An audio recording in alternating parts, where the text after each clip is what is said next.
She took a ride from a stranger at the airport but ended up as his wife. The departures hall buzzed like a restless beehive, rolling suitcases, impatient sighs, and muffled announcements echoing overhead. Clara Monroe stood in the middle of it all, clutching her dead phone like it was a personal betrayal.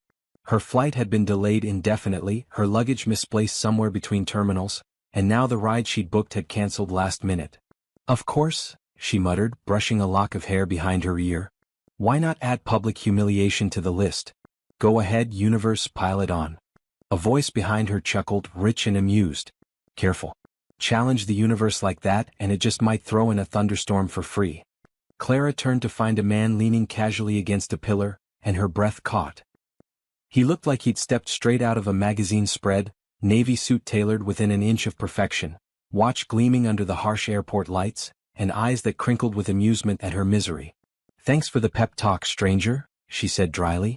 Got any actual solutions, or are you here to narrate my downfall? The corner of his mouth lifted in a way that made her stomach flutter. Depends. Where are you headed? Downtown, she sighed, defeated. Supposed to be at a rehearsal dinner. My cousin will absolutely kill me if I don't show. Event planner? He guessed, those sharp eyes taking in her professional but slightly rumpled appearance. Clara blinked. What are you, psychic? You have that organized but secretly panicking look, he said with such confidence that she almost laughed despite her frustration. Her laugh slipped out before she could stop it, surprising them both. He pushed off the pillar with fluid grace. I'm headed downtown too. My driver's outside. You can ride with me. Every instinct Clara possessed screamed stranger danger. But exhaustion, a dead phone, and the smug certainty in his tone pushed her to weigh her options. He looked respectable enough, and frankly she didn't have time to wait 2 hours for another ride. She crossed her arms, studying him. Do I look like the kind of woman who just hops into cars with men in expensive suits? You look like the kind of woman who doesn't have another choice, he said smoothly, and there was something almost challenging in his voice. Her lips twitched despite herself. Cocky, aren't you? Confident, he corrected, and the distinction felt important somehow. There's a difference. Clara found herself following him outside before she'd consciously made the decision. The car waiting at the curb was sleek, black, and far too luxurious for her comfort zone. She slid in, hugging her bag protectively, while he settled beside her with an ease that made her both suspicious and oddly breathless. So, she said as the driver pulled smoothly into traffic, do you pick up stranded women at airports often, or am I special? You're special, he said without hesitation, and something in his tone made her pulse quicken. Clara snorted, trying to ignore the way her heart had skipped. Smooth. I wasn't trying to be. He glanced at her, and for a moment his polished facade slipped, revealing something more genuine underneath. Most people avoid eye contact these days. Too busy, too self-absorbed. You, on the other hand, looked the universe straight in the face and called it out. That takes nerve. Her heart did a strange little flip, which she promptly tried to ignore. So you're saying you gave me a ride because I cursed the heavens loud enough? Exactly. He smirked, and she realized she was staring at his mouth. It was inspiring. She rolled her eyes, but she was fighting a smile. You're impossible. So I've been told. The city lights blurred past the windows as they talked. About nothing. About everything. He had this way of listening that made her feel like the only person in the world, and when he laughed at her stories about wedding planning disasters, the sound sent warmth shooting through her veins. You never told me what you do, Clara said as they neared downtown, suddenly reluctant for this strange interlude to end. Business, he said vaguely. Boring stuff. Numbers and meetings and people who take themselves too seriously. Ah, one of those mysterious businessman types. She grinned. Let me guess. You have a corner office with floor-to-ceiling windows and a secretary who brings you coffee in delicate china cups. His laugh was genuine this time, caught off guard. Close. Though Margaret prefers executive assistant, and she'd probably throw the china at my head if I suggested she fetch coffee. Smart woman. The smartest. By the time they reached downtown, Clara found herself oddly reluctant to leave.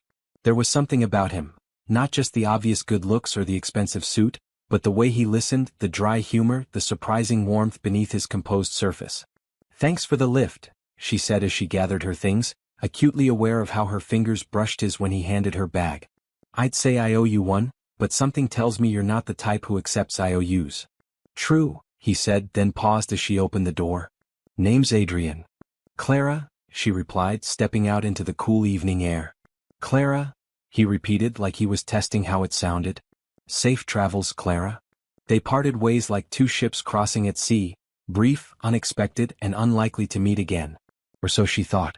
Welcome back to Mr. Ashbourne Golden Narratives, where love stories come alive. To my incredible subscribers, thank you for making this channel a place where romance thrives and hearts connect. If you're new here, you're about to witness a love story so unexpected, so beautifully chaotic, that it will restore your faith in destiny itself. I promise you would love this one, so please watch till end so you don't miss out. Clara spent the next days thinking about Adrian, the stranger with the knowing smile and the way he'd said her name like it mattered. She told herself it was ridiculous. He was clearly out of her league, probably married to some socialite with perfect hair and a trust fund. But every time she closed her eyes, she saw those amused eyes and heard that low chuckle. Please, Clara. I need someone to help coordinate everything. Just keep people moving and make sure the champagne keeps flowing. You don't even need to know names, just herd people and look professional. Clara Monroe found herself backstage at the most extravagant ballroom she'd ever seen, juggling bouquets while Marissa barked instructions like a drill sergeant. Hold this, no, not like that. Lower. And keep the bridesmaids moving, please. Clara rolled her eyes but did as told. Remind me why I agreed to this again? Because you love me, Marissa said sweetly, darting past with a headset on. And because you owe me after I covered for you last Thanksgiving. Clara muttered under her breath but focused on her tasks. She wasn't an event planner, she was just the desperate cousin filling in. All she'd been told was to keep things running smoothly, and that's exactly what she intended to do. Which was why, 15 minutes before the ceremony, she was too busy adjusting veils and wrangling flower girls to notice the name on the programs. Clara, stop daydreaming and move the flowers to stage left, Marissa hissed, shoving an enormous bouquet into her hands. And for heaven's sake, try to look like you know what you're doing. Clara stumbled slightly under the weight of the elaborate arrangement, muttering something less than charitable about her cousin's management style. She was exhausted, her feet ached in the borrowed heels, and she still had no idea whose wedding this actually was. Marissa had been so frantic about the details that she'd forgotten to mention the minor detail of the couple's identities. Just another obscenely rich couple tying the knot, Clara had assumed, watching the endless parade of crystal and gold being wheeled past. She turned toward the altar, bouquet in hand, ready to arrange the flowers according to Marissa's increasingly specific demands, and froze. Standing at the altar in a perfectly tailored tuxedo that made him look like every woman's dream was Adrian. Or Adrian. Well, not hers obviously, but the stranger from the airport 3 days ago who'd rescued her from travel disaster and made her laugh until her cheeks hurt. Clara's jaw dropped. The bouquet slipped from her numb fingers, petals scattering across the marble floor like confetti. Oh, you've got to be kidding me, she breathed. As if sensing her stare across the vast ballroom, Adrian looked up from his conversation with the officiant. Their eyes locked and recognition flickered across his handsome features, followed by something that looked dangerously close to amusement. Even from this distance she could practically hear his thoughts. Of course you're here. Clara's cheeks burned with embarrassment. She quickly bent to gather the scattered flowers, her mind racing. This was insane. She wasn't supposed to know the groom. She was just background staff, a last-minute replacement who was supposed to blend into the woodwork. Clara. Marissa's sharp voice cut through her panic. What are you doing on the floor? Get up. We have a wedding in 15 minutes. Marissa, Clara managed, still staring at Adrian, who was now smirking in that insufferably confident way she remembered. Whose wedding is this exactly? Adrian Hale and Lila Whitmore, obviously. Where have you been? It's been all over the society pages for months. Marissa paused, following Clara's gaze. Why are you looking at the groom like you've seen a ghost? Before Clara could answer, chaos erupted. A bridesmaid burst through the doors, her face pale and her hands shaking. She's gone, she announced to the room at large. The bride Lila, she's gone. The bridal suite exploded into hysteria. Bridesmaids started shrieking, Marissa began cursing into her headset, gasps echoed through the room. One bridesmaid started sobbing dramatically. Another began frantically calling numbers on her phone. The chaos was deafening, but through it all, Clara found herself looking toward the corner where Adrian stood. He was reading a small note, and the stillness in his posture was somehow more devastating than any outburst would have been. His jaw was tight, his shoulders rigid, but his face was carefully blank. She loved someone else, he said quietly, like he was testing the words, trying to understand them. She's always loved someone else. Something twisted painfully in Clara's chest. This wasn't the confident, composed man who'd rescued her at the airport. This was someone who'd just been humiliated in the worst possible way, in front of hundreds of guests and who knew how many cameras. The wedding coordinator was in full panic mode. We need to tell the guests something. Say she fainted. Tell them it's nerves. Maybe she'll come back. We can stall for time. No. Adrian's voice cut through the frantic suggestions like a blade. I don't want lies. But Mr. Hale, the coordinator pleaded, the press is out there, the society photographers, your business associates. I said no lies, Adrian repeated, and there was steel in his voice that made everyone fall silent. Clara stood awkwardly to the side, feeling like an intruder in this private moment of devastation. She should leave. She should slip out quietly and let these people handle their crisis. But something about the set of Adrian's shoulders, the way he held himself so rigidly controlled, made her heart ache. And then, before her brain could stop her mouth, she blurted out the first thing that crossed her mind. Well, at least your tuxedo won't go to waste. The room went dead silent. Every eye turned to her, and Clara immediately clapped a hand over her mouth in horror. Oh God, she whispered through her fingers. Did I say that out loud? Adrian's gaze snapped to her, sharp and intense. What did you just say? Clara's mouth moved faster than her brain, the way it always did when she was nervous. I just meant, you've got a room full of people out there, photographers waiting, and if the bride isn't going to marry you, maybe, she swallowed hard, realizing what she was about to suggest. Maybe someone else should. The staring intensified. Marissa hissed her name in warning. The wedding coordinator looked like she might faint. Adrian, however, tilted his head with something that might have been intrigue. Someone else? Like you? Clara nearly choked on her own saliva. What? No. I mean, well, yes, but only for appearances. Just so you don't look like... She stopped herself before she could say like a man who got dumped at the altar. Like what? Adrian prompted, and was that amusement creeping back into his voice? Like someone who deserves to be humiliated, Clara said softly, and the truth in her words seemed to surprise them both. For a long moment, they just looked at each other across the chaos of the room. The noise faded into background buzz as Clara found herself caught in those intelligent eyes, seeing past the devastation to something else, consideration, calculation, and maybe just a hint of that same reckless impulse that had led her to get into his car 3 days ago. Interesting proposition, Adrian said finally, his voice carefully neutral. Clara, have you lost your mind? Marissa whispered urgently. Maybe she had. Maybe the stress of the day, the shock of seeing Adrian again, and the sheer unfairness of watching someone hurt him had finally pushed her over the edge. But as she stood there in her borrowed black dress, surrounded by wedding finery and other people's dreams, Clara found herself doubling down. I'm serious, she heard herself say. You have guests, you have a wedding, you have everything except a bride. I could. She gestured vaguely at herself. I could stand in. Just for today. Just so those people out there don't get to see you broken. Tell me in the comments. Would you ever make such a crazy offer to save someone's dignity? Sometimes love makes us do the most unexpected things. If you are enjoying this story, please click on that subscribe button. The wedding coordinator looked between them like she was watching a tennis match. This is highly irregular. But not impossible, Adrian said thoughtfully. We'd need to adjust the paperwork, of course, and find you something appropriate to wear. You're actually considering this? Clara asked, her voice rising an octave. You offered, Adrian pointed out with maddening logic. I'm simply evaluating the proposal. I was trying to be helpful. I didn't think you'd actually say yes. Adrian stepped closer, and suddenly the chaos around them seemed to fade. Clara Monroe, are you offering to marry me? Her heart hammered against her ribs. This was insane. This was beyond insane. She barely knew this man, and what she did know suggested he was completely out of her league. But looking at him now, seeing the careful control that couldn't quite hide the hurt underneath, she found herself nodding. Yes, she whispered. Yes, I'm offering to marry you. The room erupted again, but this time with purpose instead of panic. Marissa was shouting orders, bridesmaids were scrambling for alterations, and the wedding coordinator was making frantic phone calls about marriage licenses and legal requirements.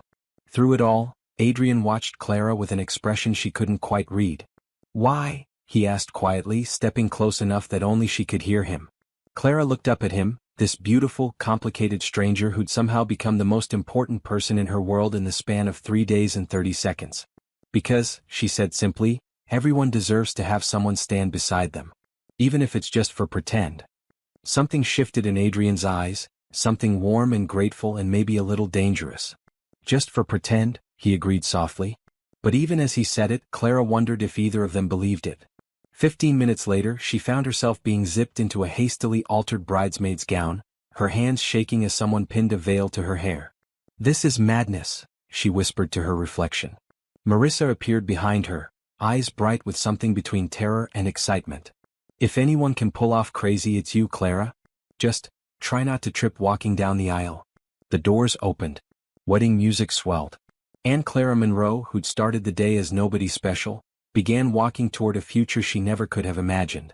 The chapel doors opened with a resonant creak that seemed to echo through Clara's very soul. Wedding music swelled, the same triumphant march that had been planned for another woman, another bride, another life entirely. But now it was hers, at least for the next 20 minutes. Gasps rippled through the congregation like a wave hitting shore. Clara heard the whispers before she saw the faces. "Who is she? What's happening? Where's Lila? Is that?" Clara's knees nearly buckled.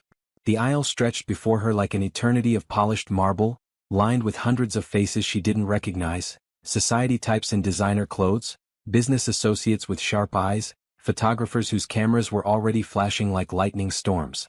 "Breathe," she told herself. "Just breathe and don't trip." But as she took her first step forward, her eyes found Adrian at the altar, and the rest of the world seemed to fade away. He stood perfectly still, hands clasped behind his back, watching her approach with an intensity that made her pulse race. His tuxedo was immaculate, his posture confident, but she could see the tension in his jaw, the slight tightness around his eyes. He was nervous too. Somehow that made her feel better. Step by step, she walked toward him, the borrowed dress rustling around her legs, the hastily pinned veil threatening to slip. She could feel every eye in the room tracking her movement, could practically hear the mental calculations. Who is this woman? How does she know Adrian Hale? What kind of scandal is this? Halfway down the aisle, a flash of panic hit her. What am I doing? This is insane. I'm about to marry a man I met 3 days ago to save him from embarrassment. I don't even know his middle name. But then Adrian smiled, not the polished, social smile she'd seen him use with others, but something softer, more real. Something just for her. And suddenly Clara remembered why she was doing this. Because no one deserved to stand at that altar alone. Not even a stranger who drove expensive cars and wore suits that cost more than her rent. When she finally reached him, Adrian stepped forward and offered his arm. His fingers were warm and steady against hers, anchoring her in the surreal moment. "You look beautiful," he murmured, low enough that only she could hear. "You look terrified," she whispered back. His mouth quirked upward. "Terrified and beautiful. We make quite a pair." The officiant, a kind-faced man who was clearly improvising his way through the most unusual wedding of his career, cleared his throat and addressed the congregation. "Ladies and gentlemen, we gather here today to witness the union of Adrian Hale and—" He paused, consulting hastily scribbled notes. "Clara Monroe." More whispers. More flashes. Clara could practically feel the social media posts being composed in real time. "Marriage," the officiant continued, his voice gaining strength, "is a sacred bond between two people who choose to face the world together. It requires courage, trust, and faith in each other." Clara glanced sideways at Adrian. Courage, trust, and faith. They certainly had the courage part down. This whole situation was insane enough to prove that. But trust? Faith? Those were bigger questions, weren't they? "The couple has chosen to write their own vows," the officiant announced. Clara's eyes widened in panic. "What vows? When did we write vows?" But Adrian was already turning to face her fully, taking both her hands in his. His grip was steady, reassuring, and when he spoke, his voice carried clearly through the chapel. "Clara," he began, and something in the way he said her name made her heart skip. "3 days ago, you were a stranger who refused to let the universe defeat her. Today, you're the woman brave enough to stand beside me when everything fell apart. I can't promise you a traditional marriage or a simple life, or even that I'll always be easy to live with." A few chuckles from the audience. Clara found herself smiling despite her nerves. "But I can promise you honesty," Adrian continued, his eyes never leaving hers. "I can promise you respect. And I can promise that as long as you're willing to face the world with me, you'll never have to face it alone." The chapel was dead silent. Even the photographers had stopped clicking. Clara's throat tightened with unexpected emotion. She hadn't prepared anything. How could she? This morning she'd been planning to grab coffee and maybe organize her closet. Now she was standing at an altar, promising her life to a man who just offered her the most beautiful, honest words she'd ever heard. "Adrian," she began, her voice stronger than she'd expected. "I don't know what I'm doing here. I don't know anything about your world or your life, or whether you prefer coffee or tea in the morning." Soft laughter from the guests. Adrian's eyes crinkled with amusement. "But I know that you're kind enough to offer rides to strangers, brave enough to face public humiliation with dignity, and crazy enough to let someone like me stand beside you today." She paused, feeling tears prick at her eyes. "So I promise to be worthy of that trust. I promise to stand with you whatever comes next. And I promise that if we're going to scandalize high society, we might as well do it with style." Now Adrian was grinning outright and the congregation was chuckling appreciatively. Even the officiant looked charmed. "Do you have rings?" the minister asked. Clara's stomach dropped. Of course they didn't have rings. This whole thing was improvised, insane, completely. Adrian reached into his pocket and produced 2 platinum bands that caught the light like captured starfire. The original wedding rings, Clara realized. The ones meant for a different bride. "May I?" he asked quietly, and something in his tone made it clear he was asking for more than permission to put a ring on her finger. Clara nodded, unable to speak. The ring slid onto her finger like it belonged there, warm and substantial and somehow right. When it was her turn to slide the matching band onto Adrian's finger, her hands were shaking so badly she nearly dropped it. "Steady," Adrian murmured, his fingers closing over hers. "I've got you." And somehow, impossibly, she believed him. "By the power vested in me," the officiant said, his voice ringing with authority, "I now pronounce you husband and wife." The words seemed to echo in the sudden silence. Clara stared up at Adrian, the reality of what they'd just done hitting her like a freight train. They were married. Actually, legally, officially married. "You may kiss your bride," the officiant announced. Right. The kiss. Adrian's hands came up to frame her face, his thumbs brushing gently across her cheekbones. "Is this okay?" he asked so quietly only she could hear. Clara's heart was hammering so hard she was sure everyone could hear it. "Yes," she whispered. When his lips touched hers, every rational thought fled her mind. This was supposed to be for show, a performance for the cameras, a pretty ending to their improvised ceremony. But the moment Adrian's mouth moved against hers, soft and warm and surprisingly tender, Clara felt something shift deep in her chest. The kiss was gentle at first, almost hesitant, as if he was giving her the chance to pull away. When she didn't, when she actually found herself leaning into him, it deepened just slightly, enough to make her head spin and her knees weak. When they finally broke apart, the chapel erupted in applause and cheers. Rice was thrown despite the indoor setting, cameras flashed like strobe lights, and someone started playing the recessional march. But Clara barely heard any of it. She was too busy staring into Adrian's eyes, seeing her own shock and confusion reflected there. "Well," he said finally, his voice slightly hoarse. "That was..." "Yeah," Clara agreed breathlessly. "It really was. If you just witnessed the most unexpected wedding of the century, smash that like button. Sometimes the most beautiful love stories start with the craziest decisions." As they walked back down the aisle together, Clara caught glimpses of the guests' faces. Some shocked, some delighted, some clearly already composing gossip for tomorrow's society pages. But through it all, Adrian's hand in hers was steady and warm, anchoring her to this impossible reality. They were married. She was Mrs. Adrian Hale. And she had absolutely no idea what happened next. But as they reached the chapel doors and Adrian squeezed her hand gently, Clara realized something that should have terrified her but somehow didn't. She was excited to find out. The doors closed behind them, muffling the continued celebration and chaos within. In the sudden quiet of the antechamber, Clara and Adrian stood facing each other, still in their wedding clothes, still wearing their rings, still trying to process what they'd just done. "So," Clara said finally, smoothing down her borrowed dress, "I guess we should probably talk about what happens now." Adrian's smile was wry, but there was something else there too, something that looked dangerously like anticipation. "I suppose we should," he agreed. "After all, Mrs. Hale, we have the rest of our lives to figure out." The next morning, Clara woke up in a bed that probably cost more than her entire apartment's annual rent. She blinked at the gilded ceiling, then at the velvet curtains, then at the impossibly soft Egyptian cotton sheets tangled around her legs. "Oh no. No. This is not my life," she muttered, burying her face in a pillow that smelled like expensive lavender and regret. "Unfortunately it is," came a dry voice from the doorway. Clara yelped and sat up so fast she nearly gave herself whiplash. Adrian leaned against the doorframe, looking criminally composed for a man who'd been publicly abandoned at the altar less than 24 hours ago. His suit was perfect, his hair impeccably styled, his expression annoyingly calm. "Do you ever look normal?" Clara blurted, then immediately regretted it. He raised an eyebrow. "Define normal." "You know, messy. Human. Like you had a bad night's sleep and ate cold pizza for breakfast." "Cold pizza is a crime against humanity," he said smoothly, walking into the room with predatory grace. "And I don't have bad nights of sleep." Clara groaned, flopping back onto the bed. "Unbelievable.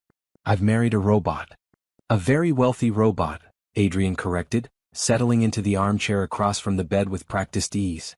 "We need to establish some ground rules." Clara peeked at him from under the covers. "Ground rules? For what, exactly? A marriage?" She nearly choked on the word. "Yes. You may have noticed that we are now legally bound." Clara sat up, waving her hands frantically. "That was supposed to be a publicity stunt, Adrian. I thought you'd annul it immediately." Adrian tilted his head, studying her with those unervingly intelligent eyes. "If I do that, the press will destroy both of us. The narrative is much cleaner if we maintain this arrangement. Temporarily." Clara's stomach dropped like a stone. "So you want me to keep pretending to be your wife?" "Precisely." She stared at him. "This is insane." "You've said that several times in the past 24 hours, Adrian observed with maddening calm. "Because it keeps getting more insane."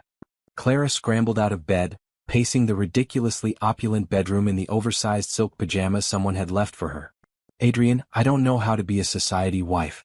I don't know which fork to use for the fish course, or how to make small talk about yacht maintenance, or whatever it is people in your world do." "You'll learn," he said with infuriating confidence. Clara spun to face him. "What if I don't want to learn? What if I want to go back to my normal life where the biggest decision I make is whether to get almond milk or oat milk in my coffee?"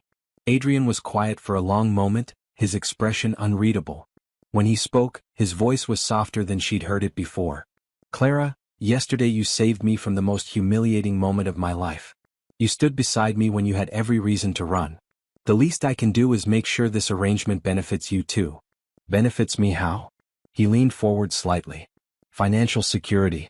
Social connections. Access to opportunities you'd never have otherwise." He paused. "And protection from the media circus that's about to descend on your life whether you like it or not." As if summoned by his words, Clara's phone buzzed with notification after notification. Text messages, missed calls, social media alerts. Her stomach churned as she scrolled through the headlines that were already appearing. "Mystery bride saves Hale wedding."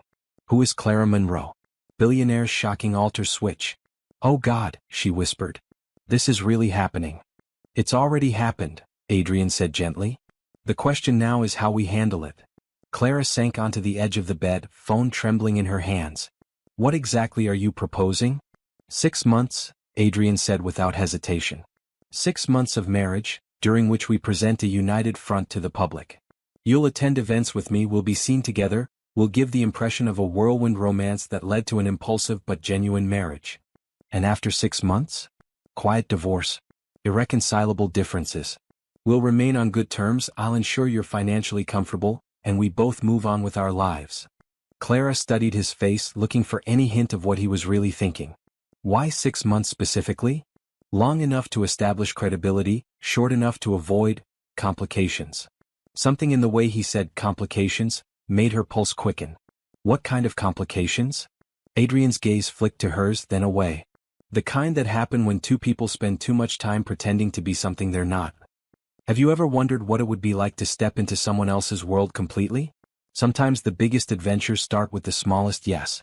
The following days blurred together in a whirlwind of activity that left Clara feeling like she'd been caught in a very expensive tornado.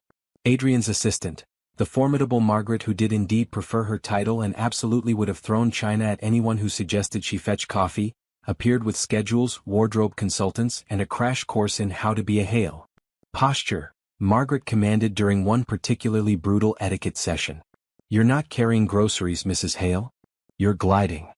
"I don't glide," Clara protested. "I walk. Sometimes I stumble. Occasionally I trip over flat surfaces." "Not anymore," Margaret said firmly. "Now you glide." The clothes alone were overwhelming. Clara's entire wardrobe had been professionally assessed and deemed charming but insufficient. Designers arrived with garment bags and measuring tapes, creating a collection that made her feel like she was playing dress-up in someone else's life.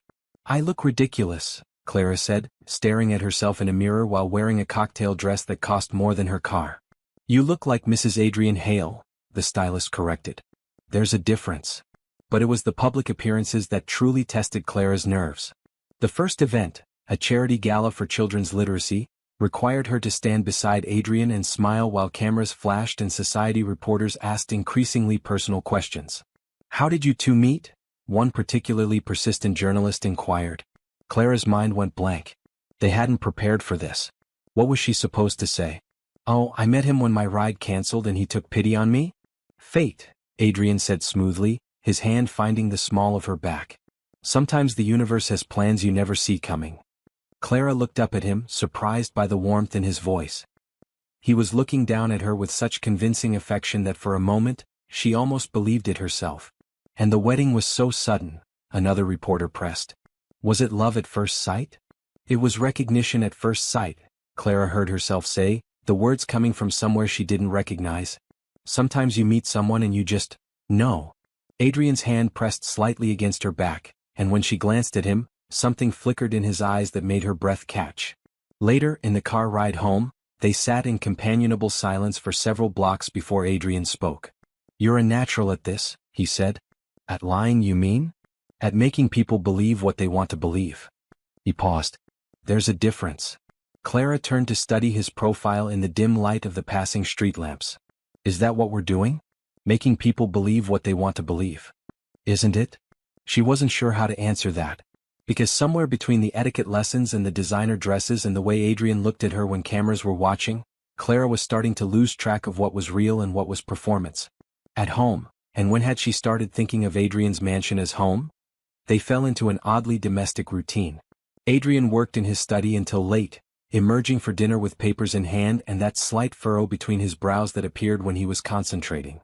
Clara explored the ridiculous house, read books from his extensive library, and tried to process the surreal turn her life had taken. "Do you always work this late?" she asked one evening, finding him hunched over his desk at nearly midnight. Adrian looked up, blinking in surprise. "Usually later," he admitted. "Why?"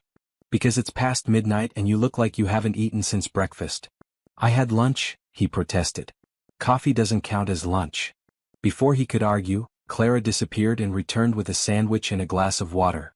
Adrian stared at the plate like she'd presented him with a rare artifact. "You made me food," he said slowly.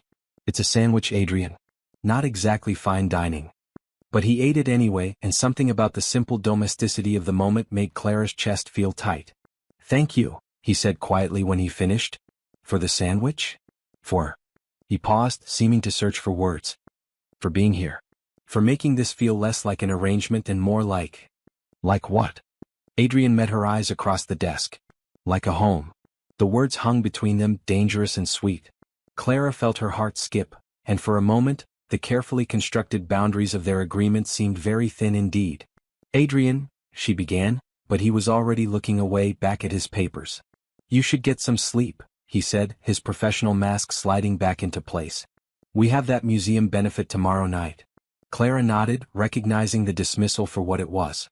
But as she headed for the door, she couldn't shake the feeling that something had shifted between them, something that had nothing to do with their 6-month arrangement and everything to do with the way he'd said the word home. As she settled into the impossibly comfortable bed that was slowly becoming familiar, Clara stared at the ceiling and wondered when exactly she'd stopped thinking about their marriage as temporary. 3 weeks into their arrangement, Clara discovered that Adrian Hale was human after all. She found him slumped over his desk at 2 in the morning, tie loosened, shirt wrinkled, eyes closed in exhaustion. His usually perfect hair was disheveled from running his hands through it, and there were papers scattered across the mahogany surface like fallen leaves. For the first time since she'd known him, he looked vulnerable. "Adrian?" she whispered, not wanting to startle him. He stirred, blinking slowly as he focused on her. "Clara, what are you doing up?" "I could ask you the same thing." She stepped closer, noting the dark circles under his eyes, the tension in his shoulders. "When's the last time you actually slept? And I mean slept, not just closed your eyes for 20 minutes between meetings." Adrian straightened, attempting to reassemble his composure. I'm fine. Just catching up on some. Don't. Clara's voice was firm. Don't do that thing where you pretend everything's perfect. You look exhausted. He stared at her for a long moment, as if trying to decide whether to maintain his facade or let it crumble. Finally, his shoulders sagged slightly. The Whitmore account, he said quietly. Lila's father is pulling his business. 300 million in contracts gone. And he's not being quiet about why. Clara's heart clenched. Because of the wedding. Because of me marrying you instead of his daughter. Adrian's voice was carefully neutral, but she could hear the pain underneath. He's making sure everyone knows that Adrian Hale can't be trusted with their investments if he can't even manage his personal life properly.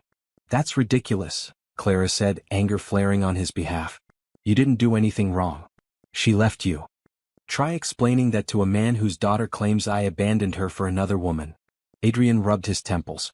The story gets more creative every time she tells it. Clara moved around the desk without thinking, her hand settling on his shoulder.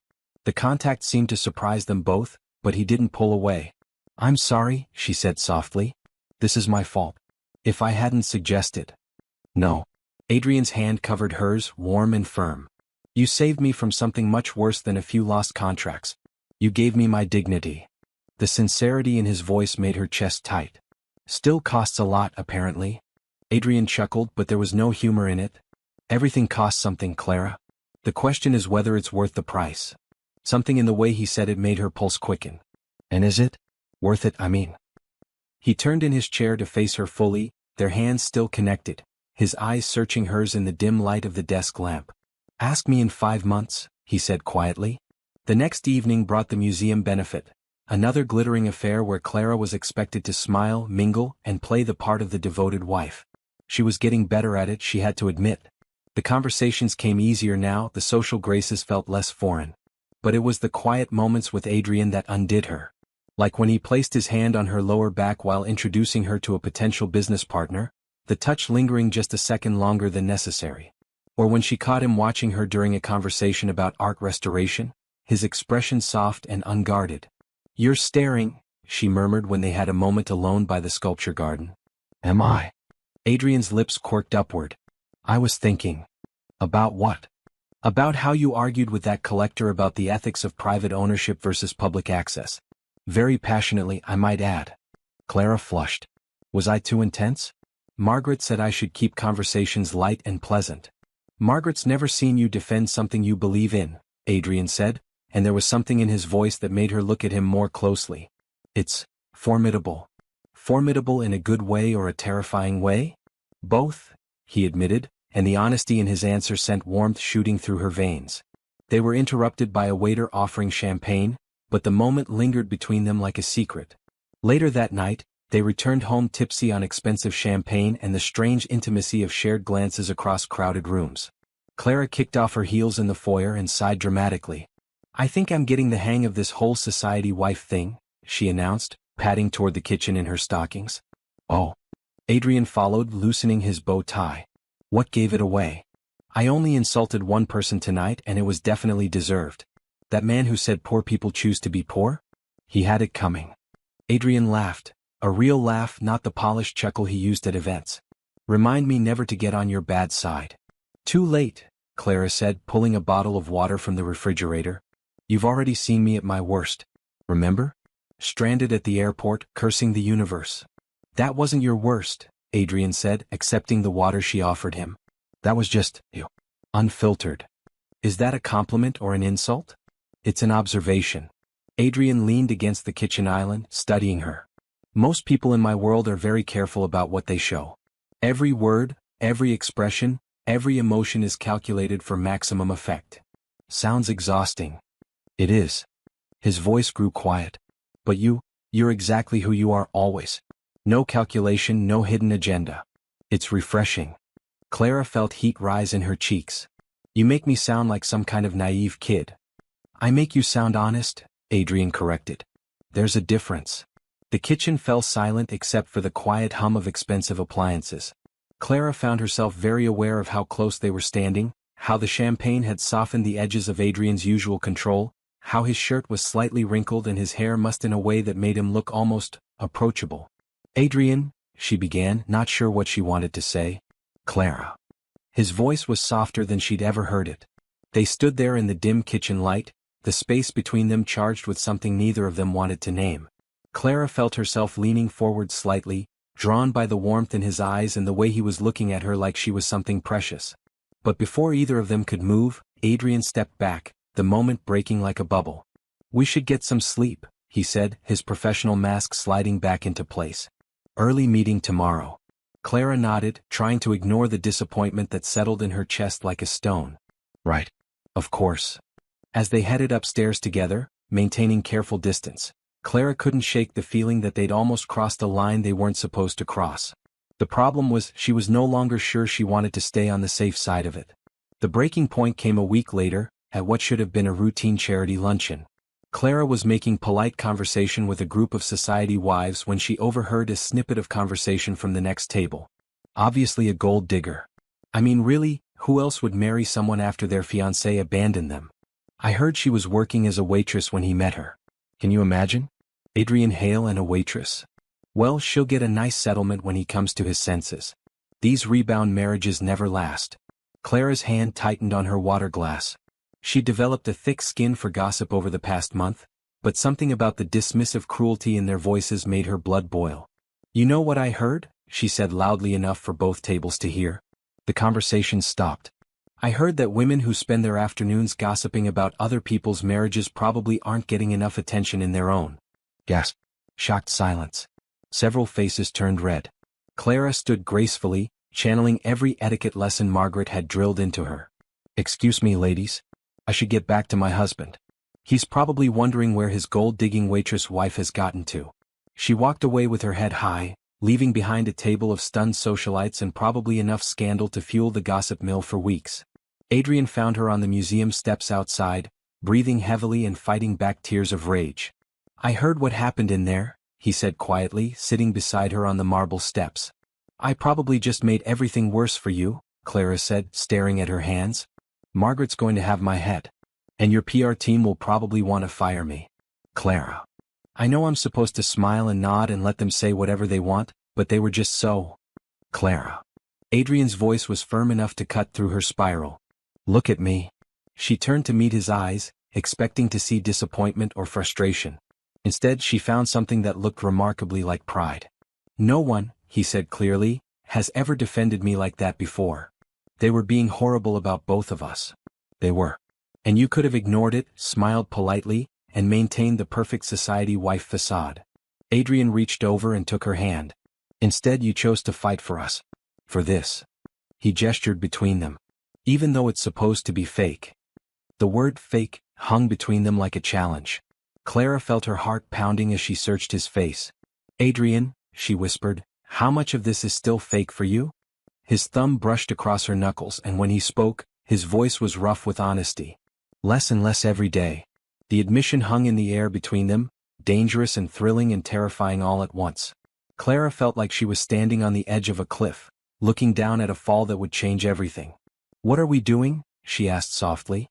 Adrian's eyes searched hers, and she could see the same confusion, the same longing, the same fear reflected there. "I don't know," he admitted. "But I know I don't want to stop." Clara's breath caught. 6 months had seemed like such a clear timeline when they'd started this arrangement. A beginning, a middle, an end. Clean and simple and safe. But sitting there on the museum steps with Adrian's hand in hers and the truth finally spoken between them, Clara realized that nothing about this had ever been simple. And she was no longer sure she wanted it to be safe. "So what do we do now?" she asked. Adrian squeezed her hand, and when he smiled, it was the real one, the one she'd started to treasure because it was just for her. "We figure it out," he said simply. "Together." As they sat there in the afternoon sunlight, hands intertwined and hearts laid bare, Clara couldn't help but think that maybe the best love stories were the ones that started as something else entirely. Maybe the most real feelings grew from the most artificial beginnings. And maybe, just maybe, she was about to find out exactly how real love could get. It happened on an ordinary Thursday afternoon that would forever divide Clara's life into before and after. She was halfway through an embarrassing attempt to cook pasta, a domestic gesture that felt both foreign and thrilling in Adrian's pristine kitchen, when the front door opened. "You're home early," Clara called out, wiping flour from her nose and turning with a smile that died on her lips. Because standing in the doorway, dressed in a designer coat that probably cost more than Clara's college tuition and heels that clicked like accusations against the marble floor, was Lila Whitmore. The runaway bride. Adrian's ex-fiancée. The woman who'd started this whole charade. The room tilted. Clara instinctively stepped back, clutching the wooden spoon like a weapon, her heart hammering against her ribs. "Hello," Lila purred, her voice honeyed with false sweetness. "You must be the replacement bride." "I'm Lila." Clara's mouth went dry. Up close, Lila was even more stunning than she'd appeared in the society photos. Porcelain skin, platinum blonde hair that caught the light like spun gold, and the kind of effortless elegance that came from a lifetime of privilege. "I know who you are," Clara managed, her voice steadier than she felt. Lila's smile sharpened. "How refreshing. Most people pretend they don't." The sound of footsteps in the foyer announced Adrian's arrival. Clara watched his face transform as he spotted Lila, surprise morphing into something colder, more guarded. "What are you doing here, Lila?" His voice could have frozen water. Lila turned to him with a smile that didn't reach her eyes. "I made a mistake, Adrian. I panicked. But I've had time to think and I know we belong together. You and me were meant to be." Clara felt something twist painfully in her stomach. The casual confidence in Lila's voice, the way she moved through the space like she owned it, the history that stretched between her and Adrian like an invisible thread, it all made Clara feel like an intruder in her own life. "You left me at the altar," Adrian said flatly. "In front of 300 people. There's no coming back from that." "People make mistakes when they're scared," Lila said, stepping closer to him. "I was terrified of marriage, of commitment, of changing everything we had. But I realize now that what we have is worth fighting for." Clara watched the exchange like a spectator at a tennis match, her heart sinking with each volley. Because she could see it, the shared history, the familiarity, the way they looked at each other like they were speaking a language she didn't understand. Before Adrian could respond, Lila delivered the killing blow. "Besides," she added, resting a perfectly manicured hand on her still flat stomach, "I'm pregnant." The words landed like a grenade in the pristine kitchen. Clara's wooden spoon clattered to the floor, the sound echoing in the sudden silence. Adrian went completely still. "What did you say?" "I'm pregnant," Lila repeated, her voice trembling just enough to sound vulnerable. "With your child." The silence that followed was deafening. Clara's pulse roared in her ears as she watched Adrian's face, searching for any sign of what he was thinking. But his expression gave nothing away, shocked, yes, but unreadable. Clara's mind raced. The timeline, it was possible. Adrian and Lila had been together, engaged, planning a life. Of course they'd been intimate. Of course this could be real. "Adrian," Lila pressed, tears gathering in her eyes with Oscar-worthy timing, "you know we were together. This is your child. Our child." Clara felt like she was drowning in slow motion. She wanted to laugh, to scream, to shake Adrian and tell him it was obviously a lie. But what if it wasn't? What if Lila really was carrying Adrian's baby? What if everything Clara had started to feel, everything she'd started to hope for, was about to be destroyed by biology and history and a love that predated her by years? How far along? Adrian's voice was carefully controlled. 8 weeks, Lila said. "I found out last week, but I needed time to process. To figure out what it meant for us." Adrian's jaw tightened almost imperceptibly. Clara knew him well enough now to recognize the signs of his mind working, calculating, trying to make sense of impossible information. "You said you loved someone else," he said quietly. Lila's perfect composure cracked just slightly. "I was confused, scared. But being pregnant, it changes everything. It made me realize what really matters." Clara forced herself to speak, though her voice sounded foreign to her own ears. "How convenient. Leave him at the altar, then show up pregnant months later when he's moved on." Lila's gaze snapped to her, and for a moment, pure venom flashed behind those blue eyes before the mask slipped back into place. "And who exactly are you in this situation?" Lila asked sweetly. "The rebound? The temporary distraction." The words hit their target with surgical precision. Clara felt her cheeks burn, not with embarrassment but with rage. Because wasn't that exactly what she was? A placeholder, a 6-month arrangement, a woman playing dress-up in someone else's life? Enough. Adrian's voice cut through the tension like a blade. "Lila, I need you to leave. Now." "Adrian, please?" "Now," he repeated, and there was steel in his voice that brooked no argument. Lila's tears dried up with remarkable speed. "Fine. But this isn't over, Adrian. That baby is yours and you know it. When you're ready to face reality instead of playing house with your substitute, you know where to find me. She swept out as dramatically as she'd arrived, leaving behind the lingering scent of expensive perfume and devastation. The kitchen fell silent except for the sound of Clara's ragged breathing. She stared at the flour-covered countertop, at the abandoned pasta, at the domestic scene that now felt like a cruel joke. "Clara," Adrian began. "Don't." She held up a hand, not trusting herself to look at him. "Just, don't. We need to talk about this." Clara laughed, but there was no humor in it. "Talk about what? The fact that your ex-fiancée is pregnant with your child? The fact that you're going to be a father? What exactly is there to discuss? Whether or not it's true, for starters." Clara finally looked at him, and the carefully controlled expression on his face made her heart ache. "You don't know?" Adrian ran a hand through his hair, destroying its perfect styling. "The timeline? It's possible. We were engaged, we were together, but..." He trailed off, frustration clear in every line of his body. "But what?" "But something feels wrong about this. The timing, the way she presented it, the fact that she waited until now to tell me." Clara wanted to believe him. She wanted to cling to his doubts like a lifeline. But the rational part of her mind, the part that had always protected her from getting too invested in things that seemed too good to be true, was screaming warnings. "Maybe," she said carefully, "it doesn't matter what feels wrong. Maybe what matters is what's real." Adrian's eyes searched hers. "And what do you think is real?" Clara took a shaky breath. "I think Lila Whitmore is beautiful, sophisticated, and from your world in ways I'll never be. I think she knows you better than I do, has history with you that I can't compete with. And I think..." Her voice broke slightly. "I think if she's carrying your child, then none of what we've been building here matters." "That's not true. Isn't it?" Clara's laugh was bitter. "Adrian, we've been playing house for a month. She's talking about creating an actual family with you." Adrian stepped toward her, but Clara backed away. The distance felt necessary, protective. 6 months, she said quietly. "That was our agreement. 6 months and then we go our separate ways." "Clara.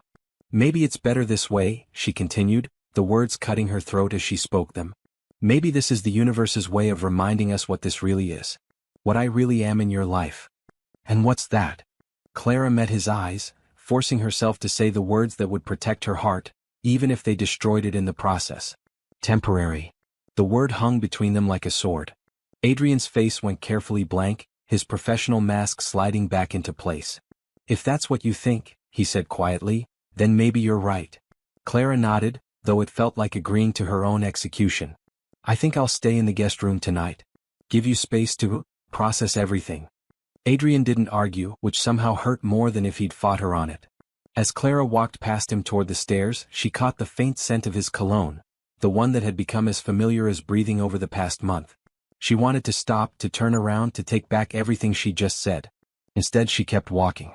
That night, Clara lay in the unfamiliar guest room bed, staring at the ceiling and trying not to think about the wedding ring still on her finger. Down the hall, she could hear Adrian moving around, probably pacing his study the way he did when he was trying to solve an impossible problem. The problem was, some problems couldn't be solved. Some situations didn't have clean solutions or happy endings. Some love stories ended before they really began. Clara closed her eyes and tried not to think about how empty the bed felt without Adrian's steady breathing beside her. She tried not to remember the way he'd looked at her in the kitchen just days ago, like she was something precious. Most of all, she tried not to think about the fact that tomorrow, everything would be different. Because whether Lila was telling the truth or not, whether the baby was real or not, the damage was done. The careful foundation they'd built over the past month, the trust, the growing feelings, the tentative hope, had been shattered by 3 little words. "I'm pregnant." And Clara wasn't sure it could ever be repaired. Outside, rain began to fall against the windows and Clara pulled the covers over her head, wishing she could disappear entirely. Wishing she'd never gotten into that car at the airport. Wishing she'd never fallen in love with a man who was never really hers to begin with. But most of all, wishing that love was enough to compete with history, biology, and the devastating possibility that the woman who'd broken Adrian's heart might also be carrying his child. Drop a broken heart in the comments if you've ever had your world turned upside down just when everything seemed perfect. Sometimes life has the cruelest timing. The days that followed Lila's bombshell were a masterclass in polite torture. Clara and Adrian moved through their shared space like strangers, maintaining the careful choreography of two people desperately trying not to touch the same surfaces at the same time. The headlines were merciless. Hail love triangle, pregnant ex returns. Which woman will billionaire choose? Baby drama rocks society marriage. Clara stopped reading after the third article referred to her as the interim wife, and Lila as the mother of his heir. The writers had already decided how this story would end. Adrian, meanwhile, had retreated behind walls of professional courtesy that made Clara feel like she was back to being a stranger he'd picked up at an airport. He was unfailingly polite, distantly kind, and completely unreachable. "We need to settle this scientifically," he announced over breakfast on their fourth day of careful avoidance. His voice was clipped, businesslike. "I've arranged for a paternity test." Clara looked up from her untouched coffee. "Non-invasive. Of course. Just blood work from Lila, DNA from me. Results in a week. And then?" Adrian's jaw tightened almost imperceptibly. "Then we'll know." Have you ever been in a situation where a single test result could change your entire future? Sometimes the scariest part isn't getting the answer, it's waiting for it. The doctor arrived at the mansion that afternoon, carrying a sleek medical case and an air of professional discretion. Clara watched from the upstairs landing as Lila swept in wearing a flowing dress that managed to be both demure and stunning, the perfect picture of expectant motherhood. "This feels so clinical," Lila was saying to Adrian as they settled in the living room. "I hate that we've come to this. That you don't trust me." "I trust science," Adrian replied evenly. "I've learned not to trust much else." Clara's heart clenched at the weariness in his voice. She started to retreat to her room. This wasn't her moment, wasn't her business, but Lila's next words stopped her cold. "You know, Adrian, I understand why you needed this." Lila gestured vaguely in the direction of the stairs, clearly aware of Clara's presence. "A rebound, something to fill the void I left. But we both know what's real here. Do we?" Adrian's voice was dangerously quiet. "I'm carrying your child," Lila said with the confidence of someone playing a winning hand. "That trumps any temporary arrangement you might have made." The doctor cleared his throat diplomatically. "Shall we proceed with the samples?" Clara fled to her room before she could hear Adrian's response. She spent the next hour pacing, trying not to think about the casual cruelty in Lila's voice, the way she dismissed Clara's entire existence as a temporary arrangement. The worst part was that she wasn't wrong. "Clara," Adrian began. "Don't." She held up a hand, not trusting herself to look at him. "Just, don't. We need to talk about this." Clara laughed, but there was no humor in it. "Talk about what? The fact that your ex-fiancée is pregnant with your child? The fact that you're going to be a father? What exactly is there to discuss? Whether or not it's true, for starters." Clara finally looked at him, and the carefully controlled expression on his face made her heart ache. "You don't know?" Adrian ran a hand through his hair, destroying its perfect styling. "The timeline, it's possible. We were engaged, we were together, but..." He trailed off, frustration clear in every line of his body. "But what?" "But something feels wrong about this. The timing, the way she presented it, the fact that she waited until now to tell me." Clara wanted to believe him. She wanted to cling to his doubts like a lifeline. But the rational part of her mind, the part that had always protected her from getting too invested in things that seemed too good to be true, was screaming warnings. "Maybe," she said carefully, "it doesn't matter what feels wrong. Maybe what matters is what's real." Adrian's eyes searched hers. "And what do you think is real?" Clara took a shaky breath. "I think Lila Whitmore is beautiful, sophisticated, and from your world in ways I'll never be. I think she knows you better than I do, has history with you that I can't compete with. And I think..." Her voice broke slightly. "I think if she's carrying your child, then none of what we've been building here matters." "That's not true. Isn't it?" Clara's laugh was bitter. "Adrian, we've been playing house for a month. She's talking about creating an actual family with you." Adrian stepped toward her, but Clara backed away. The distance felt necessary, protective. 6 months, she said quietly. "That was our agreement. 6 months and then we go our separate ways." "Clara." "Maybe it's better this way," she continued, the words cutting her throat as she spoke them. "Maybe this is the universe's way of reminding us what this really is. What I really am in your life." "And what's that?" Clara met his eyes, forcing herself to say the words that would protect her heart, even if they destroyed it in the process. "Temporary." The word hung between them like a sword. Adrian's face went carefully blank, his professional mask sliding back into place. "If that's what you think," he said quietly, "then maybe you're right. Clara nodded, though it felt like agreeing to her own execution. I think I'll stay in the guest room tonight. Give you space to process everything. Adrian didn't argue, which somehow hurt more than if he'd fought her on it.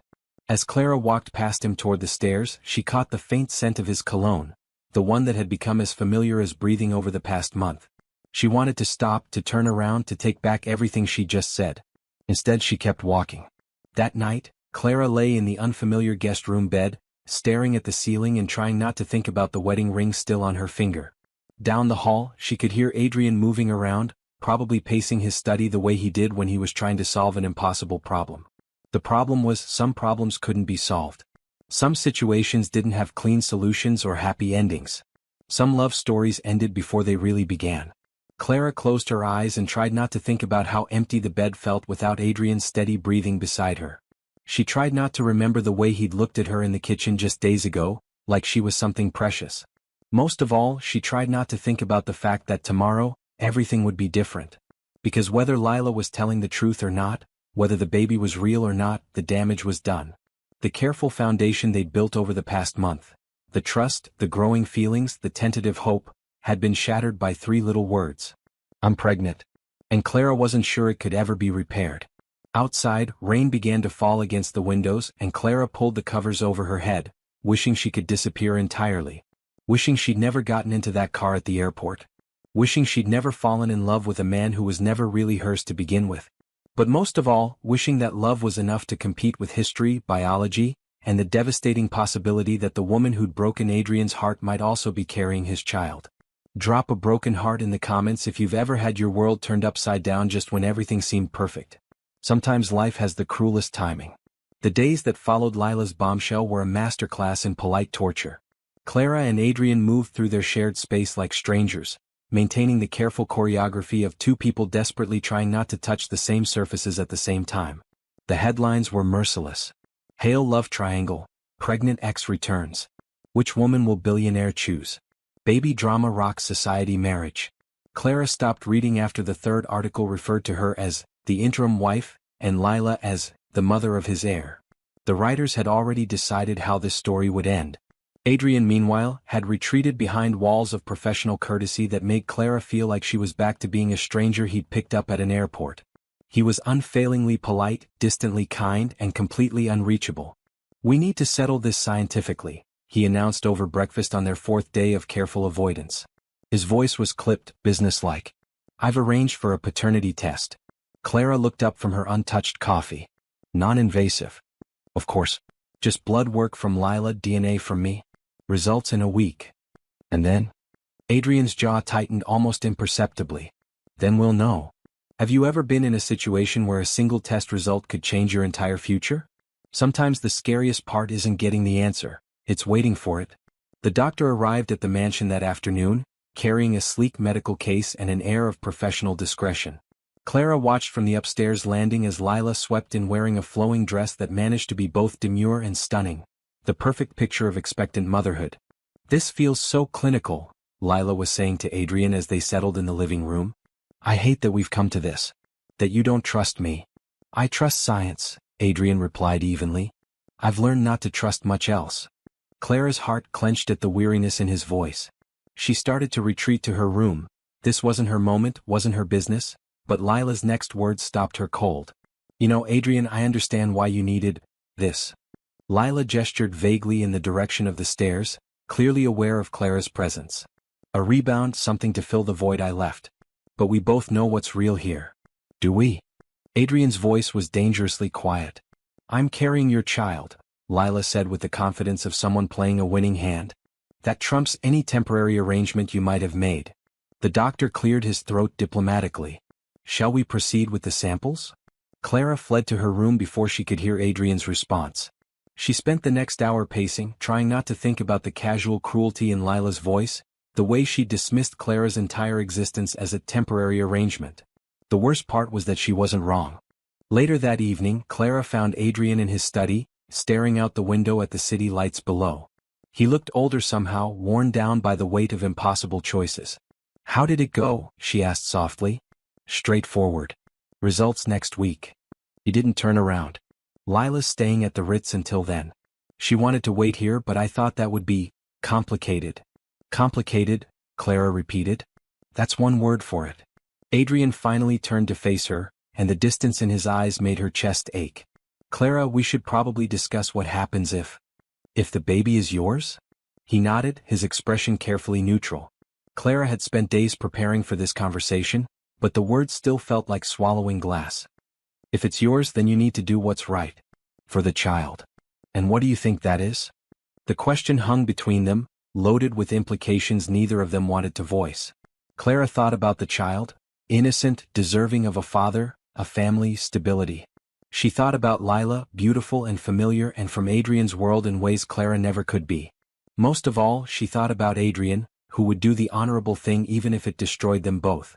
I think, Clara said carefully, that a child deserves parents who are committed to being a family. Not people playing house because they signed a piece of paper. Adrian's face went carefully blank. I see. Do you?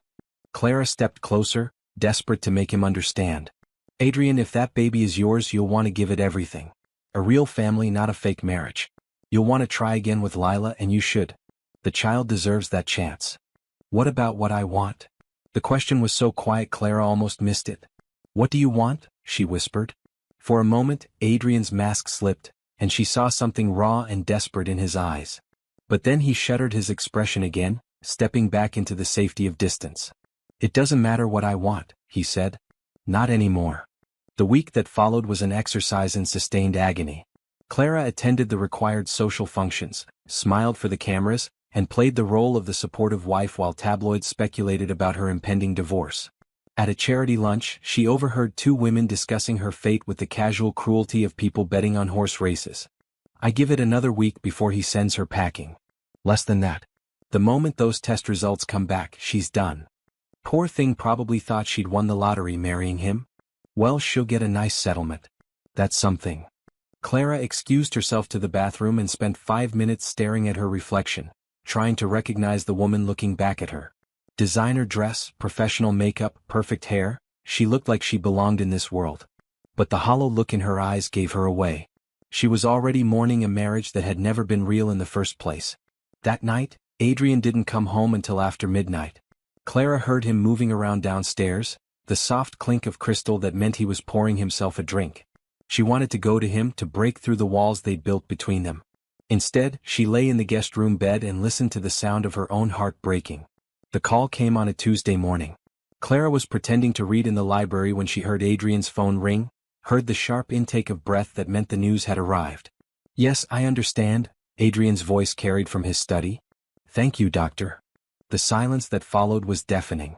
Clara sat frozen, book clutched in her hands, waiting for her world to either shatter completely or somehow, impossibly, be restored. Footsteps in the hallway. The library door opening. Adrian stood in the doorway, his face unreadable, an envelope in his hand. The results, he said simply. Clara's heart hammered against her ribs. And? Adrian stepped into the room, closing the door behind him. When he spoke, his voice was carefully controlled. Clara, we need to talk. The words felt like a death sentence. Clara closed her eyes, bracing herself for the inevitable. Of course the baby was his. Of course this fairy tale was ending exactly as she'd known it would. She'd been living on borrowed time from the moment she'd walked down that aisle, and now the bill had come due. Just tell me, she whispered, not opening her eyes. Please. She heard Adrian move closer, felt the couch dip as he sat beside her. When she finally forced herself to look at him, the expression on his face was unlike anything she'd ever seen. Clara, he said softly, the baby isn't mine. The words hit her like a physical blow. Clara stared at him, certain she'd misheard. What? The test results are conclusive. I am not the father of Lila's child. Clara's book slipped from her numb fingers. But, she was so sure. The timing was a lie, Adrian said, and there was something dangerous in his voice now. The doctor confirmed she's actually 12 weeks along, not 8. Which means she was already pregnant when she left you at the altar, Clara finished, the pieces clicking into place. She was carrying someone else's child and going to let you believe it was yours. Adrian nodded, his jaw tight with controlled fury. She gambled that I wouldn't demand a test. That honor and obligation would be enough to bring me back to her. Clara felt like she was floating, untethered from reality. So what happens now? Adrian turned to face her fully, and when he spoke, his voice was rough with an emotion she couldn't quite name. "Now," he said, "we decide what we really want. Without lies, without obligations, without anyone else's agenda." He reached for her hand, his fingers warm and steady against hers. "Clara, for the first time since this all began, it's just us. Just what we choose to build together." Clara stared down at their joined hands, hardly daring to breathe. "And what do you want to build?" Adrian's thumb brushed across her knuckles, and when she met his eyes she saw no masks, no distance, no careful control. Just love, pure and simple and terrifyingly real. "Everything," he said quietly. "I want to build everything with you." The confrontation with Lila happened that same afternoon, and Clara insisted on being there for it. "You don't need to witness this," Adrian said as they waited in the living room for Lila to arrive. "Yes, I do," Clara replied firmly. "She tried to destroy us with a lie. I want to see her face when the truth comes out." When Lila swept in wearing a flowing maternity dress and a victorious smile, she looked like a woman coming to claim her prize. "Adrian, darling," she purred, moving toward him with arms outstretched. "I knew you'd come to your senses once you had time to process everything." Adrian remained seated, his posture rigid. "Sit down, Lila." Something in his tone made her pause, uncertainty flickering across her perfect features. "Is everything all right? You seem tense." "The test results came back," Adrian said without preamble. Lila's smile brightened. "Well, of course they did. I told you the baby was yours." She placed a protective hand over her stomach. "Now we can finally move forward, plan for our future together." "The baby," Adrian said clearly, "is not mine." The words hit Lila like a physical blow. Her face went white, then red, then white again. "That's impossible. There must be some mistake." "The only mistake," Clara interjected, "was thinking you could manipulate him with lies." Lila's gaze snapped to her, venom flashing in those blue eyes. "You have no idea what you're talking about, you little—" "The doctor confirmed you're 12 weeks pregnant," Adrian cut in coldly. "Not 8 as you claimed. Which means you were already carrying another man's child when you left me at the altar." Lila's mouth opened and closed like a fish gasping for air. "Adrian, I can explain." "Can you?" Adrian stood slowly, and there was something terrifying in his calm. "Can you explain how you were going to let me raise another man's child while believing it was mine? Can you explain how you planned to build a marriage on that foundation of deception?" "It's not like that," Lila stammered, her composure finally cracking. "I was confused, scared. Marcus, the father, he's married, he can't leave his wife. But you and I, we have history, we could have made it work. By lying to me for the rest of our lives?" Lila's tears were real now, desperate and ugly. "I panicked. When I found out I was pregnant, I didn't know what to do. Marcus wouldn't acknowledge the baby, wouldn't help me. But you're honorable, you would have done the right thing." "The right thing," Adrian repeated, his voice deadly quiet. "You mean raise a child under false pretenses while you continued whatever relationship you have with its actual father?" "No. I would have ended things with Marcus, I swear. We could have been a real family." Clara felt sick listening to the desperation in Lila's voice, the casual cruelty of her plan. A real family built on lies. "At least I'm from his world." Lila snapped, her mask slipping completely. "At least I know how to be the wife he needs, not some nobody playing dress-up." The insult barely registered because Adrian was already moving, placing himself protectively between Clara and Lila. "Get out," he said, his voice like ice. "Get out of my house, get out of my life, and if you ever speak to or about my wife that way again, you'll discover exactly how ruthless I can be." Lila's face twisted with rage and humiliation. "Your wife? You think this little arrangement is real? She's a charity case, Adrian. A temporary distraction." "She's the woman I love," Adrian said clearly, and the words rang through the room like a bell. "The woman who saved me from making the biggest mistake of my life. Marrying you." Lila recoiled as if slapped. For a moment she looked genuinely broken, all her beauty and poise stripped away to reveal someone desperate and small.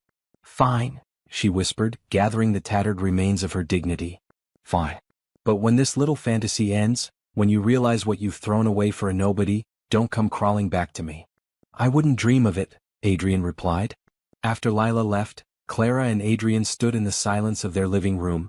The truth finally settled between them like sunlight after a storm. "You told her you loved me," Clara said softly. Adrian turned to face her, and the vulnerability in his eyes took her breath away. "I told her the truth, Adrian." I know this started as an arrangement, he said, stepping closer. I know we agreed it was temporary. But somewhere between your terrible cooking and your fierce loyalty and the way you defend art restoration ethics with the passion of a warrior, I fell completely in love with you. Clara's eyes filled with tears. I fell in love with you too. Somewhere between your midnight work sessions and your surprising kindness and the way you make me feel like I'm worth defending. Adrian reached up to cup her face, his thumbs brushing away her tears. So what do we do now? Clara smiled through her tears, feeling lighter than she had in weeks. We stop pretending this is fake. And what is it instead? Real, Clara whispered. Terrifyingly, wonderfully real. When Adrian kissed her this time, it wasn't for cameras or appearances or anyone's expectations. It was just for them, just for love, simple and true and finally acknowledged. As they held each other in the golden afternoon light, Clara thought about how strange life was. She'd married a stranger to save his dignity, but in the end, he'd saved her too, from a life half-lived, from settling for less than extraordinary love. Sometimes the biggest lies lead us to the most beautiful truths. Drop a heart if you believe in love that starts in the most unexpected ways. 2 weeks later, Adrian called a press conference that would become the stuff of society legend. Cameras flashed like lightning as he stepped onto the stage of the grand ballroom, Clara at his side. She wore a simple but elegant dress in soft blue, her choice not a stylist's, and when she smiled, it was genuine, radiant, and completely her own. Ladies and gentlemen, Adrian began, his voice carrying clearly through the packed room, many of you have speculated about my marriage, my relationship with my ex-fiancée, and the recent complications that arose. Reporters leaned forward hungrily, pens poised over notepads, cameras zooming in for the perfect shot. I'm here today to set the record straight, Adrian continued, then did something that shocked everyone present. He reached for Clara's hand and laced their fingers together, right there in front of hundreds of cameras. Yes, my marriage to Clara began unexpectedly. Yes, it started under circumstances that raised questions. But what I want you to understand is this.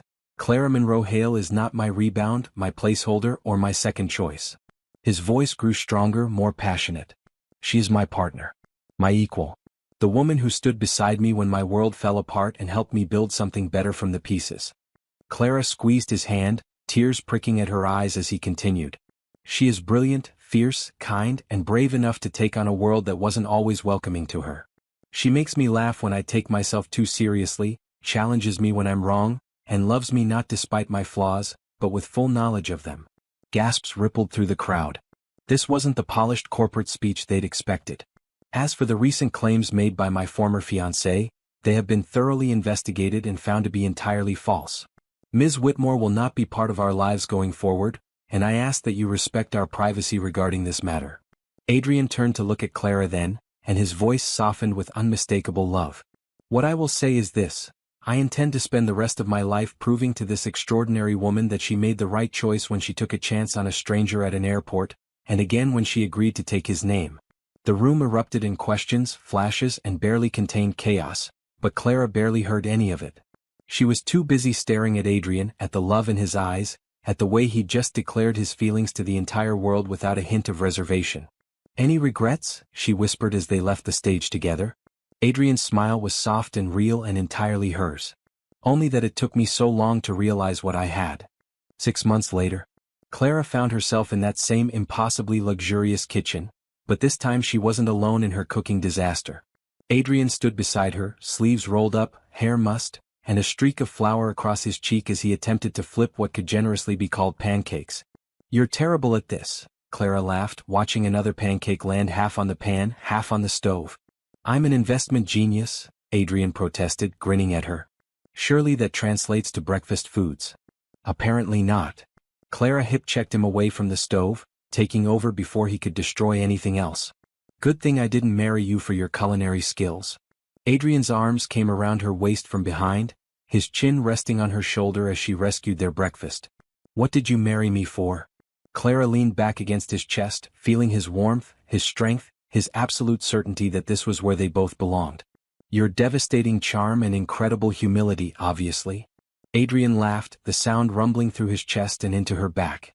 Obviously.